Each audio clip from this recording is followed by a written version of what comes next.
রান্না করাটাও এক ধরনের আর্ট। বিভিন্ন জেলা বা অঞ্চলভিত্তিক রান্নার ধরনটা সম্পূর্ণ আলাদা হয়, তাই কখনো কারো রান্না নিয়ে কখনো কটু কথা বলবেন না। তো হ্যালো এভরিওয়ান, আসসালামু আলাইকুম। চলে আসলাম ফারহানাস কিচেন থেকে নতুন একটা ভিডিও নিয়ে। তা আমি আজকে আপনাদেরকে দেখাবো হচ্ছে লাউ পাতায় কই মাছের ভাপা। আমি প্রথমে এখানে দেশি কই মাছ নিয়ে নিয়েছি 4-5টার মতো। নিয়ে হচ্ছে আমি পেঁয়াজ কুচি দিলাম, তারপরে থেতো করা এলাচ আর দারুচিনি দিলাম, দিয়ে দিলাম জিরা গুঁড়া, রসুন বাটা, আদা বাটা, হলুদ গুঁড়ো, মরিচ গুঁড়ো আর হচ্ছে রান্নার রেগুলার সয়াবিন তেল দিয়ে হচ্ছে সব কিছুকে আমি হাত দিয়ে ভালো করে মেখে নিব। আর হ্যাঁ, কই মাছগুলোকে আমি পিঠকে একটু ভালো করে এঁকে নিয়েছি বটির সাহায্যে, তাহলে মশলাটা ভালো করে ঢুকবে। তারপর আমি এখানে লবণ দিয়ে দিলাম পরিমাণ মতো, দিয়ে হচ্ছে আমি লাউ পাতাগুলোকে আগেই ভালো করে পরিষ্কার করে ধুয়ে নিয়েছি।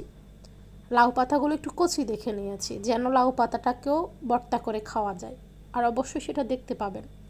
তারপর আমি 1-2টা করে কই মাছ লাউ পাতার মধ্যে মুড়িয়ে 2-3টা করে পাতা দিয়ে সুন্দর করে মুড়িয়ে আমি এগুলাকে এক পাশে রেখে দিয়েছি। আর বাকি কই মাছগুলোকেও আমি সুন্দর করে লাউ পাতায় দিয়ে মুড়িয়ে নিচ্ছি। তো আপনারা দেখতেই পাচ্ছেন আমি কিভাবে লাউ পাতাটাকে মুড়িয়ে নিচ্ছি। তারপরে এক এক করে এভাবে আমার সবগুলো মাছ মোড়ানো হয়ে গেছে লাউ পাতার মধ্যে। এবার আমি চুলায় বসা ভাত দেওয়া আছে, ভাতটা আমার মোটামুটি 60% হয়েছে, তার মধ্যে আমি লাউ পাতাটা সুন্দর করে দিয়ে দিয়েছি। এরপর আমি একটা ট্রের সাহায্যে ভালো করে চেপে দিয়েছি, বা স্টিলের ঢাকনার সাহায্যে আপনারা ডেকে দিতে পারেন।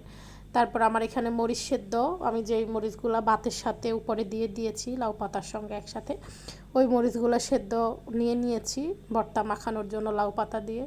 তারপর আমি লাউ পাতা থেকে কই মাছগুলোকে আলাদা করে নিয়েছি, দেখতেই পাচ্ছেন কত সুন্দর কালার এসেছে, আর কালারটার চেয়ে এটার স্মেলটা সবচেয়ে বেশি ভালো ছিল। আর লাউ পাতাগুলোকে আমি এক পাশে ভর্তা করে নিয়েছি, দেখতেই পাচ্ছেন।